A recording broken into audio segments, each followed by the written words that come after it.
Exode chapitre 21.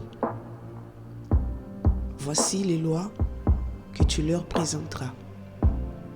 Si tu achètes un esclave hébreu, il servira 6 années, mais la 7e année, il sortira libre sans rien payer. S'il est entré seul, il sortira seul. S'il avait une femme, sa femme sortira avec lui. Si c'est son maître qui lui a donné une femme et qu'il en ait eu des fils ou des filles, la femme et ses enfants seront à son maître et il sortira seul. Si l'esclave dit « J'aime mon maître, ma femme et mes enfants, je ne veux pas sortir libre », alors son maître le conduira devant Dieu et le fera approcher de la porte ou du poteau, et son maître lui percera l'oreille avec un poinçon. Et l'esclave sera pour toujours à son service. Si un homme vend sa fille pour être esclave, elle ne sortira point comme sortent les esclaves. Si elle déplaît à son maître qui s'était proposé de la prendre pour femme, il facilitera son rachat, mais il n'aura pas le pouvoir de la vendre à des étrangers après lui avoir été infidèle. S'il la destine à son fils, il agira envers elle selon le droit des filles. S'il prend une autre femme, il ne retranchera rien pour la première à la nourriture, aux vêtements et au droit conjugal. Et s'il ne fait pas pour elle ces 3 choses, elle pourra sortir sans rien payer, sans donner d'argent. Celui qui frappera un homme mortellement sera puni de mort. S'il ne lui a point dressé d'embûche et que Dieu l'ait fait tomber sous sa main, je t'établirai un lieu où il pourra se réfugier. Mais si quelqu'un agit méchamment contre son prochain en employant la ruse pour le tuer, tu l'arracheras même de mon autel pour le faire mourir. Celui qui frappera son père ou sa mère sera puni de mort. Celui qui dérobera un homme et qui l'aura vendu ou retenu entre ses mains sera puni de mort. Celui qui maudira son père ou sa mère sera puni de mort. Si des hommes se querellent et que l'un d'eux frappe l'autre avec une pierre ou avec le poing, sans causer sa mort, mais en l'obligeant à garder le lit, celui qui aura frappé ne sera point puni dans le cas où l'autre viendrait à se lever et à se promener dehors avec son bâton. Seulement, il le dédommagera de son interruption de travail et il le fera soigner jusqu'à sa guérison.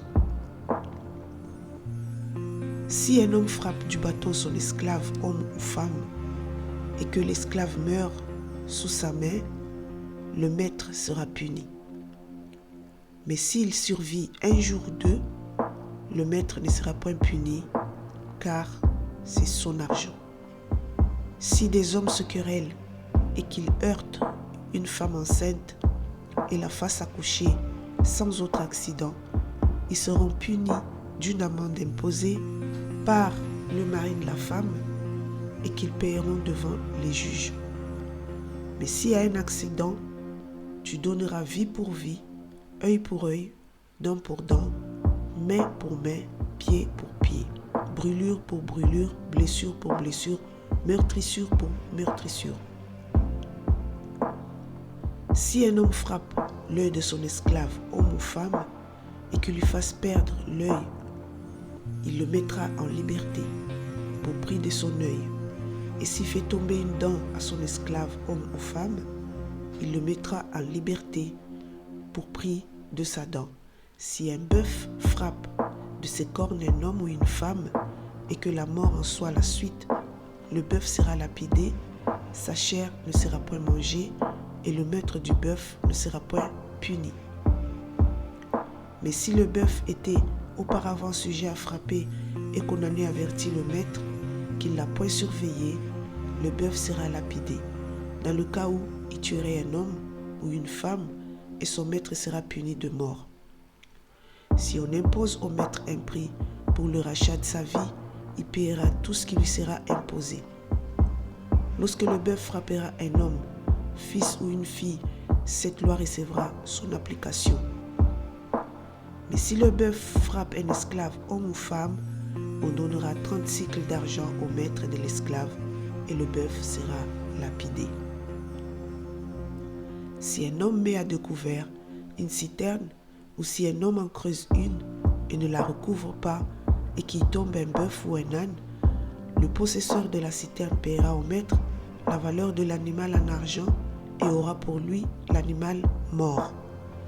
Si le bœuf d'un homme frappe de ses cornes le bœuf d'un autre homme et que la mort en soit la suite, ils vendront le bœuf vivant et en partageront le prix. Ils partageront aussi le bœuf mort. Mais s'il est connu que le bœuf était auparavant sujet à frapper et que son maître ne l'ait point surveillé, ce maître rendra bœuf pour bœuf et aura pour lui le bœuf mort. Exode chapitre 22. Si un homme dérobe un bœuf ou un agneau et qu'il l'égorge ou le vende, il restituera 5 bœufs pour le bœuf et 4 agneaux pour l'agneau. Si le voleur est surpris dérobant avec effraction et qu'il soit frappé et meurt, on ne sera point coupable de meurtre envers lui. Mais si le soleil est levé, on sera coupable de meurtre envers lui. Il fera restitution s'il n'a rien et il sera vendu pour son vol. Si ce qu'il a dérobé, bœuf, âne ou agneau, se trouve encore vivant entre ses mains, il fera une restitution au double.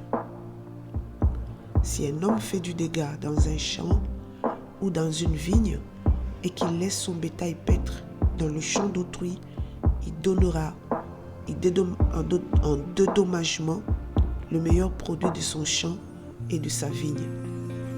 Si un feu éclate et rencontre des épines, et que du blé en gerbe ou sur pied ou bien le champ soit consumé, celui qui a causé l'incendie sera tenu à un dédommagement.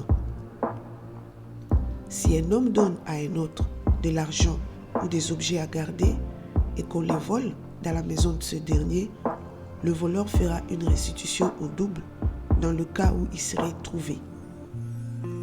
Si le voleur ne se trouve pas, le maître de la maison se présentera devant Dieu pour déclarer qu'il n'a pas mis la main sur le bien de son prochain.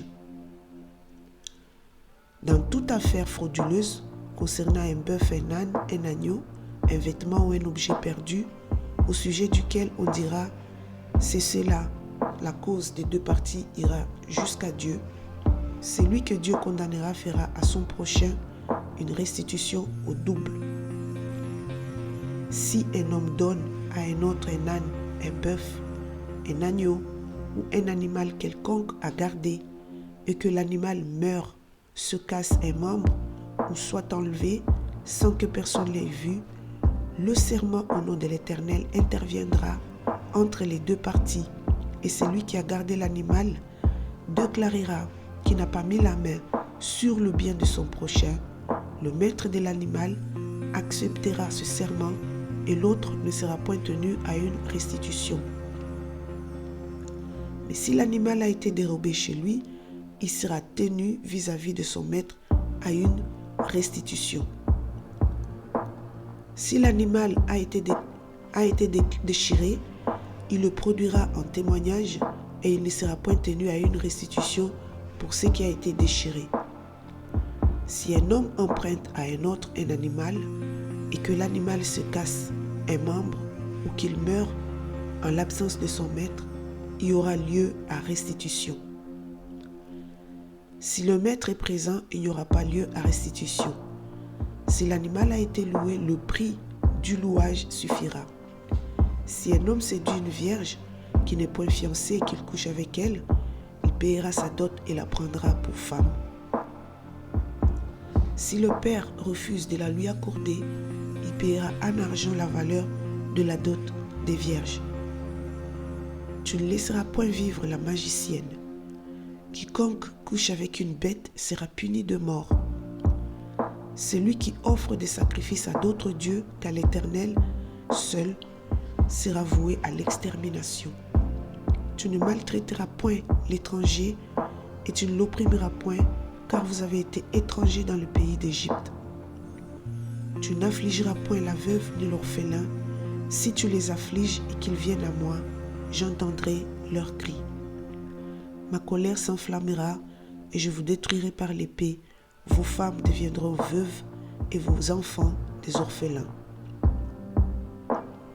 Si tu prêtes de l'argent à mon peuple, au pauvre qui est avec toi, tu ne seras point à son égard comme un créancier. Tu n'exigeras point de lui d'intérêt. Si tu prends en gage le vêtement de ton prochain, tu le lui rendras avant le coucher du soleil. Car c'est sa seule couverture, c'est le vêtement dont il s'enveloppe le corps. Dans quoi coucherait-il? S'il crie à moi, je l'entendrai, car je suis miséricordieux. Tu ne maudiras point Dieu et tu ne maudiras point le prince de ton peuple. Tu ne différeras point de m'offrir les prémices de ta moisson et de ta vendange. Tu me donneras le premier-né de tes fils. Tu me donneras aussi le premier-né de ta vache et de tes brebis. Il restera 7 jours avec sa mère. Le 8e jour, tu me le donneras. Vous serez pour moi des hommes saints. Vous ne mangerez point de chair déchirée dans le champ. Vous la jetterez au champ. Que le Seigneur vous bénisse.